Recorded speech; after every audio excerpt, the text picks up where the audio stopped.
Hello, welcome to our channel. उम्मीद करता हूँ कि आप सब लोग अपनी अपनी जगह पर सही होंगे।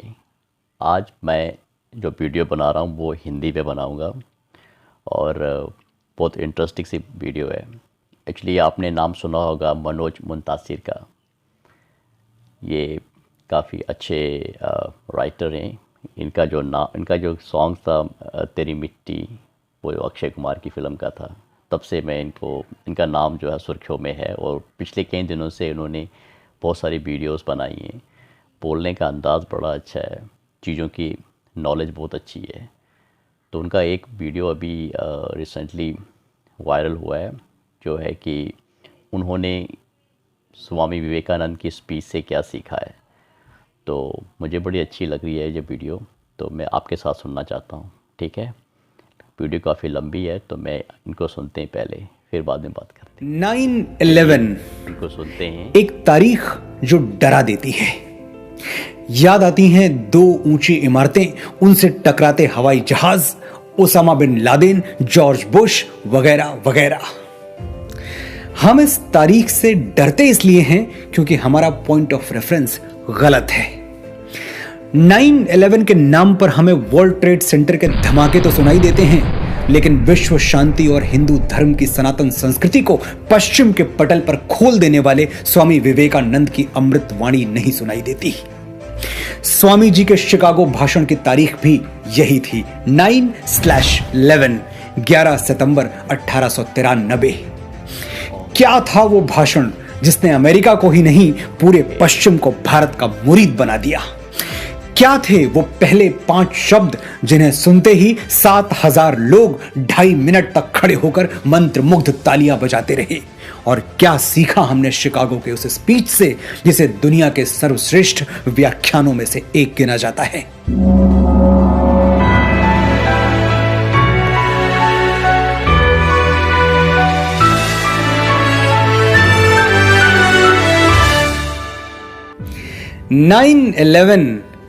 मेरे लिए 9/11 का मतलब है नरेंद्र, और आपके लिए, पूरे भारत के लिए 9/11 का मतलब सिर्फ नरेंद्र ही होना चाहिए और कुछ नहीं। नरेंद्र नाथ दत्त, जिन्हें पूरा विश्व स्वामी विवेकानंद के नाम से जानता है और याद करता है। हम भारतवासियों को 9/11 क्यों याद रखना चाहिए? क्योंकि उस दिन भारत के एक युवा सन्यासी ने पश्चिमी देशों के सूट बूट वाले बड़े बड़े विद्वानों को बौना साबित कर दिया था। 9/11 हमें इसलिए याद रखना चाहिए क्योंकि उस दिन सनातन संस्कृति के एक संदेश वाहक ने भारत को विश्व गुरु के रूप में पुनर्स्थापित कर दिया था। 9/11 को हम न्यूयॉर्क के लिए नहीं, शिकागो के लिए याद करेंगे।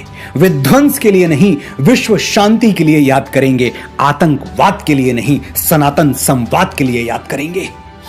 आज के बाद 9/11 हम लादेन के लिए नहीं, नरेंद्र के लिए याद करेंगे। आइए ले चलता हूं आपको फ्लैशबैक में 128 साल पहले।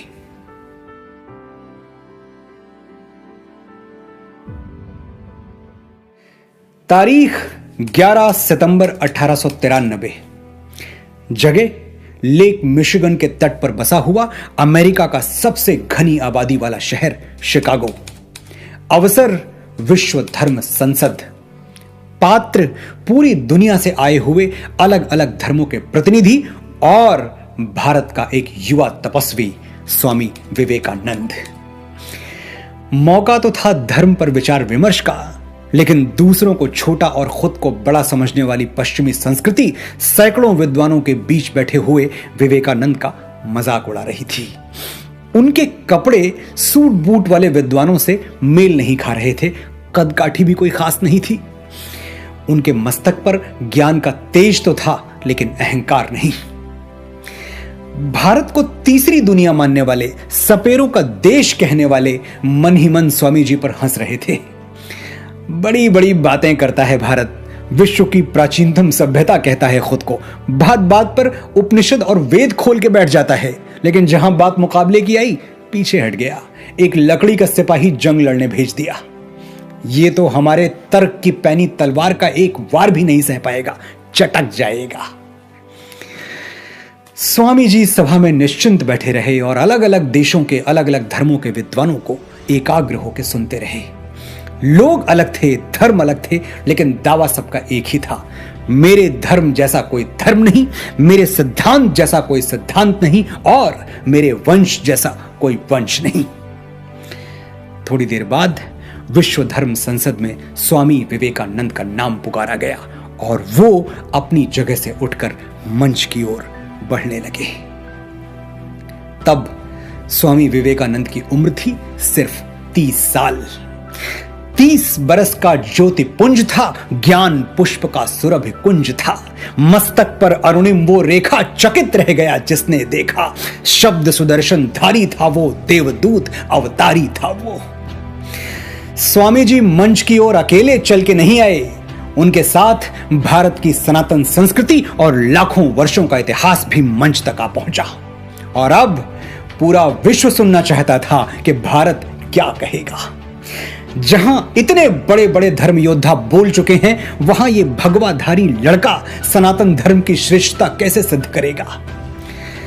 स्वामी विवेकानंद माइक तक पहुंचे तो, लेकिन कुछ बोले नहीं। लोगों की उत्सुकता बढ़ने लगी। सभा में हलचल सी मच गई कि स्वामी जी कुछ कह क्यों नहीं रहे।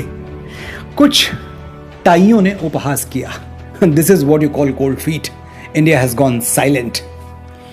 स्वामी जी अब भी चुप थे, बस चारों ओर नजर घुमा के देख रहे थे, मानो पूरी सभा का जायजा ले रहे हों। कुछ पल और गुजर गए, फिर स्वामी जी बोले। सिर्फ 5 शब्द बोले और उन्हीं 5 शब्दों ने आने वाले 500 वर्षों के लिए पश्चिम की धरती पर सनातन सभ्यता का ध्वज गाड़ दिया। वो 5 शब्द सुनने वालों की छाती पर ऐसे गड़े कि 7000 लोग खड़े होकर तालियां बजाने लगे। वो 5 शब्द पूरी दुनिया के लिए विश्व बंधुत्व का संदेश बनकर गूंज उठे और आज तक गूंज रहे हैं। शिकागो की धर्म संसद में स्वामी विवेकानंद के पहले 5 शब्द थे, ध्यान से सुनिएगा, sisters and brothers of America. America के भाइयों और बहनों। 7000 लोग मंत्र मुग्ध रह गए, जैसे कोई जादू देख लिया हो, जैसे ईश्वर की आवाज सुन ली हो, जैसे कोई आकाशवाणी हो गई हो। 2 मिनट तक तालियां बजती रहीं, जबकि अभी तो स्वामी विवेकानंद ने कुछ कहा ही नहीं था, अब कहने वाले थे। ये 5 शब्द इतने मर्मस्पर्शी, इतने अविस्मरणीय इसलिए हो गए कि ये शब्द किसी व्यक्ति के मुख से नहीं, सनातन धर्म की मूल संस्कृति से उपजे थे। अयम निजः परो वेति गणना लघु चेतसाम उदार चरिता नाम तो वसुधैव कुटुंबकम। महोपनिषद अध्याय 4 श्लोक संख्या 71। ये अपना भाई है और ये अपना भाई नहीं है, बंधु नहीं है, इस तरह की गणना छोटे हृदय वाले लोग करते हैं। उदार हृदय वालों के लिए, बड़े हृदय वालों के लिए संपूर्ण धरती ही उनका परिवार है। देश की सीमाओं से बाहर न झांकने वाले, एक दायरे से बाहर सबको पराया समझने वाले पश्चिमी समाज को स्वामी विवेकानंद के ये शब्द, ये 5 शब्द एक कल्चरल शॉक की तरह झकझोर गए। उन्हें विश्वास ही नहीं हुआ कि हजारों मील दूर से आया हुआ एक व्यक्ति, जिससे ना तो रक्त का संबंध है, ना संस्कार का, ना भाषा का, ना भाव का, कैसे वो उनको भाई और बहन के संबोधन से पुकार सकता है। यही तो वो रहस्य है जिसे दुनिया के बड़े से बड़े बुद्धिजीवी आज तक नहीं समझ पाए। कैसे हम भारतवासी परायों को अपना बना लेते हैं, मनुष्य मात्र में भेदभाव नहीं करते, चमड़ी के रंग से किसी को छोटा या बड़ा नहीं समझते, और कैसे हमारे यहां ब्लैक लाइव्स मैटर वाले प्लैकार्ड दिखाकर इंसानी जिंदगी की कीमत याद नहीं दिलानी पड़ती। वसुधैव कुटुंबकम हमारी संस्कृति थी और रहनी चाहिए। हमारे लिए विश्व का हर व्यक्ति वही है जो स्वामी विवेकानंद ने उस दिन कह दिया था, सिस्टर्स एंड ब्रदर्स। हमें पश्चिम वाले तीसरी दुनिया कहते रहें, उनकी मर्जी। हमारे लिए तो दुनिया दूसरी या तीसरी नहीं होती, सिर्फ एक होती है, और उसमें सभी सिमट आते हैं। गोरे काले, छोटे बड़े, अमीर गरीब, पशु पक्षी, पेड़ पौधे, नदियां सागर, सभी। काले गोरे का भेद नहीं, हर दिल से हमारा नाता है। कुछ और ना आता हो हमको, हमें प्यार निभाना आता है। जीते हो किसी ने देश तो क्या, हमने तो दिलों को जीता है। जहां राम अभी तक है नर में, नारी में अभी तक सीता है। इतनी ममता नदियों को भी जहां माता कह के बुलाते हैं, इतना आदर इंसान तो क्या पत्थर भी पूजे जाते हैं।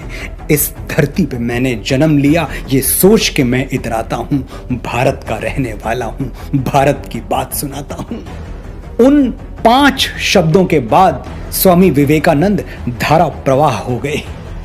जो अगली बात कही वो क्या थी, मैं स्वामी जी को कोट करता हूं। It fills my heart with joy unspeakable to rise in response to the warm and cordial welcome which you have given us. आपने जिस प्यार और अपने पन से हमारा स्वागत किया उसके लिए मैं आपका आभारी हूं। इस वक्तव्य पर मैं आगे बात करूं इससे पहले यह जान लीजिए कि विश्व धर्म संसद में जिस दिन स्वामी जी बोल रहे थे उसके तकरीबन 1.5 महीने पहले वो अमेरिका आए थे और अमेरिका ने उनका स्वागत उसी घृणा से किया था जो अश्वेत लोगों के लिए उनके मन में हुआ करती थी। You black get out. 1.5 महीने तक स्वामी जी बस यही सुनते रहे, यू ब्लैक गेट आउट। लेकिन स्वामी विवेकानंद ने अपने अंदर कड़वाहट नहीं भरने दी। मैंने बताया आपको कि स्वामी जी उस दिन अकेले मंच पर नहीं आए थे, उनके साथ भारत की सनातन संस्कृति और लाखों वर्षों का इतिहास भी आया था। और भारत की संस्कृति विष पी के अमृत दान करने वाली संस्कृति है। हम महादेव शिव के वंशज हैं, जहर पीते हैं, उगलते नहीं। स्वामी जी ने 1.5 महीने अपमान का विष पिया, लेकिन होठों से जो शब्द निकले वो आभार के थे, कर्टसी के थे, ग्रेटिट्यूड के थे। उस एक पल में स्वामी जी आदिदेव नीलकंठ हो गए थे। हमें यही सीखना है कि कैसे दुनिया की कालिख हमारी आत्मा पर ना चढ़ने पाए। बुराई का जवाब बुराई से देना हमारी परंपरा नहीं है। हम सब ने वो साधु बाबा की कहानी तो जरूर सुनी होगी, जो नदी में स्नान करते हुए एक डूबते हुए बिच्छू को बचाने की कोशिश कर रहे थे। बिच्छू बार बार उनको डंक मारता और साधु बाबा बार बार उसे पानी से बाहर निकालने की कोशिश करते। किसी ने पूछा, ऐसा क्यों कर रहे हैं आप? छोड़ दीजिए बिच्छू को, डूब जाने दीजिए, आपके हाथ लहूलुहान हो चुके हैं। साधु बाबा बोले, डंक मारना बिच्छू का धर्म है और डूबते हुए को बचाना मेरा। जब वो अपना धर्म नहीं छोड़ रहा तो मैं अपना धर्म कैसे छोड़ दूं? स्वामी जी ने आगे कहा, I am proud to belong to a religion which has taught the world both tolerance and universal acceptance. मुझे गर्व है कि मैं उस महान धर्म का अनुगामी हूं जिसने पूरी दुनिया को सहनशीलता और स्वीकार भाव सिखाया है। स्वामी विवेकानंद जिस सनातन धर्म की बात कर रहे थे, आज उसी पर इनटॉलरेंस का आरोप लगाया जाता है, बगैर ये सोचे कि दूसरे धर्मों का आदर एक हिंदू अपने डीएनए में लेके पैदा होता है। 8000 साल पहले ऋग्वेद में हमारे ऋषियों ने उद्घोषणा कर दी थी, एकम सद विप्रः बहुधा वदंती, यानी सत्य एक है लेकिन विद्वान अपनी अपनी सोच, अपनी अपनी समझ के अनुसार उसकी अलग अलग परिभाषाएं, अलग अलग व्याख्याएं देते रहते हैं। ये है यूनिवर्सल एक्सेप्टेंस। मेरा धर्म भी सही है, तुम्हारा भी, मेरा रास्ता भी सही है, तुम्हारा भी। मेरे सही होने के लिए तुम्हारा गलत होना जरूरी नहीं है दोस्त। मदिरालय जाने को घर से चलता है पीने वाला, किस पथ से जाऊं असमंजस में है वो भोला भाला। अलग अलग पथ बतलाते सब, पर मैं ये बतलाता हूं, राह पकड़ तू एक चला चल, पा जाएगा मधुशाला। दुनिया के सभी रास्ते एक ही गंतव्य की ओर जा रहे हैं, एक ही मधुशाला की ओर जा रहे हैं। फिर इस बात पर क्या झगड़ना कि मेरे और तुम्हारे रास्ते अलग क्यों हैं। I am proud to belong to a religion which has taught the world both tolerance and universal acceptance. Swami ji की बोली हुई ये एक लाइन दुनिया के 4000 से भी ज्यादा धर्मों को एक लाइन में खड़ा करने के लिए पर्याप्त है। अगली सुबह अमेरिकी अखबारों के पन्ने स्वामी विवेकानंद के यशगान से भरे पड़े थे। द न्यूयॉर्क हेराल्ड ने लिखा, विश्व धर्म संसद में स्वामी विवेकानंद सबसे महान वक्ता थे। उन्हें सुनने के बाद लगता है कि जिस देश में इतने विद्वान और बुद्धिमान लोग रहते हैं वहां मिशनरीज को भेजना कितना मूर्खतापूर्ण है। द न्यूयॉर्क क्रिटिक ने लिखा, कई विद्वानों का भाषण बहुत अच्छा था, लेकिन एक हिंदू साधु के ओज के आगे कोई टिक नहीं पाया। रंग और जंग से खुद को सर्वश्रेष्ठ मानने वाले दुनिया के अनेक देश उस दिन समझ गए कि भारत की मेधा और उसके सनातन ज्ञान का सामना दुनिया कभी नहीं कर सकती। वो तो मान गए, लेकिन शायद हम अब तक नहीं मान पाए। हम आज भी उसी को अच्छा मानते हैं जो इंपोर्ट होके आया हो, चाहे वो कोई वस्तु हो या विचार। मैं फिर आपसे वही आग्रह करूंगा जो बार बार करता आया हूं, अपने हीरोज आंखें खोल के चुनिए। स्वामी विवेकानंद आपके हीरो होने चाहिए, क्योंकि आपके हीरोज के हीरो भी वही हैं। सुभाष चंद्र बोस ने कहा था, अगर स्वामी विवेकानंद जीवित होते तो आज मैं उनके चरणों में बैठा होता। गुरुदेव श्री रविन्द्रनाथ टैगोर कहते थे, यदि भारत को जानना है तो स्वामी विवेकानंद को पढ़ो। महात्मा गांधी ने कहा था, स्वामी विवेकानंद को पढ़ने के बाद भारत के प्रति मेरी भक्ति 1000 गुना बढ़ गई। भगिनी निवेदिता स्वामी विवेकानंद को कंडेंस्ड इंडिया, संघनित भारत कहती थी, यानी भारत का आकाश भर विस्तार अकेले स्वामी विवेकानंद में सिमट आया है। और अगर आपको लगता है कि स्वामी जी का योगदान सिर्फ हिंदू धर्म में है, राष्ट्र धर्म में नहीं, तो थोड़ा और गहरे उतरिए।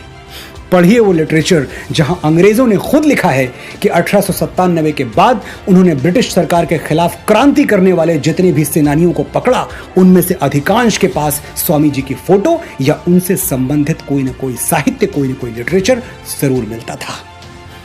फिर भी अगर आप इस जिद पर हैं कि जब तक कोई 7 समंदर पार से अप्रूवल का स्टैंप न लगा दे तब तक आप किसी को हीरो नहीं मानेंगे, तो महान अमेरिकी स्कॉलर जॉन हेनरी राइट को पढ़ लीजिए। उन्होंने साफ लिखा है, एक अकेले स्वामी विवेकानंद का ज्ञान हमारे सभी अमेरिकी प्रोफेसरों के ज्ञान के कुल जोड़ से अधिक है, more than the sum total of all the knowledge American professors have. हमें समझना है, सबको अपना लेने वाली, समाहित कर लेने वाली हमारी सोच को समझना है, हिंदू परंपरा को समझना है, सनातन धर्म को समझना है, सच्चे भारत को समझना है। तो इस देव पूजित धरा को विवेकानंद की आंखों से देखिए। हमारे लिए कोई गैर नहीं, हम अपने धर्म के सच्चे उपासक हैं, लेकिन दुनिया के किसी धर्म से हमें कोई बैर नहीं। हम सांप को भी दूध पिलाते हैं, जब तक वो खुद हमला ना करे हम उसे नहीं मारते। हम सीमाएं जीतने के लिए मर्यादाएं नहीं हारते। हमने विवेकानंद से सीखा है कि विजय तन की घड़ी भर की दमक है, इसी संसार तक उसकी चमक है। भुवन की जीत मिटती है भुवन में, उसे क्या खोजना गिरकर पतन में। शरण केवल उजागर धर्म होगा, सहारा अंत में सत्कर्म होगा। जय हिंद, जय भारत, जय भारती। तो ये थी इनकी वीडियो। इनकी पिछले दिनों से बहुत सारी वीडियोस आ रही हैं, कुछ के लिए वो कहते हैं कंट्रोवर्सी में भी थे। मैं अगली बार इनकी वीडियो को रेड करूँगा वापस, ठीक है। लेकिन इन्होंने जो भी कहा इस वीडियो में बहुत अच्छी तरह से कहा। इतना लंबा भाषण था, आई मीन नॉट टू से भाषण, उनकी एक फीलिंग्स थी जो उन्होंने बड़े अच्छे तरीके से रखी है। और जो कुछ भी कहा है बहुत सच कहा है कि हमें अपने हीरोज़ को, हमारी जो जितनी भी एजुकेशंस हैं उनमें इनको ऐड करना चाहिए। मैं जानता हूँ कि आजकल लोगों को लगता है कि तो वेस्टर्न एजुकेशन ही सही है। ऐसा ही जो यंग जनरेशन से अगर आप पूछोगे तो उनको शायद इन चीज़ों के बारे में ज़्यादा पता नहीं होगा। वीडियो काफ़ी लंबी थी, मैं ज़्यादा अपनी एडवाइस नहीं दूंगा, यहाँ पे ज़्यादा बात नहीं करूँगा। लेकिन आप सब जानते हो कि इंडिया ही एक ऐसा देश है जहाँ पे 4 धर्मों का जो है विस्तार हुआ है। अगर किसी और देश में अगर आप चले जाओगे तो कहा कि ये रिलीजन है तो उसी को फॉलो करना पड़ता है, उसमें ऐड ऑन नहीं कर सकते आप तक आपको सब पता ही है। तो ये एक बहुत ही महान संस्कृति है, इसमें कोई शक नहीं है, कोई शुबा नहीं है। तो आप सब लोगों को, हम सब लोगों को इसके बारे में प्राउड फील करना चाहिए। इसी के साथ मैं ये अपनी वीडियो बंद करूँगा। जय भारत।